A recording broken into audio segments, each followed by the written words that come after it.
พ่อใหญ่นั่นได้ยังเด้ใหม่เลยพี่น้องเอ้ยเอาถุงหิวมาพูดฮะอุ้ย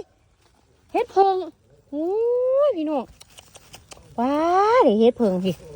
เฮ็ดเพิงยังเกาะเฮ็ดละโงกว้ายจนเละแต่เสียดายว้ายเละหมดเลยโอ้ยพ่อใหญ่อันนี้มันแต่เฮ็ดเถาพอกันตอนเถาอีกแหละโอ้ยตอนเที่ยงได้เฮ็ดโพตอนแรกได้เฮ็ดเถาโอ้โซมมาพอกันตอนเถาอีดีพี่เฮ็ดละโงกพอกันตอนเถาอุ้ยบุญสมคำว่าพอกันตอนเถาอีดีแกงใส่โนไหมเมนูอีกแล้วจ้ะอาจารย์ได้ทั้งเฮ็ดเพิงโคมนี่เต็มถุงจะได้จนดีแล้วก็เฮ็ดละโงกจนบานเบิดก็ไงพอกันตอนเถาเฮ็ดโพน้ำเอ็ดนี่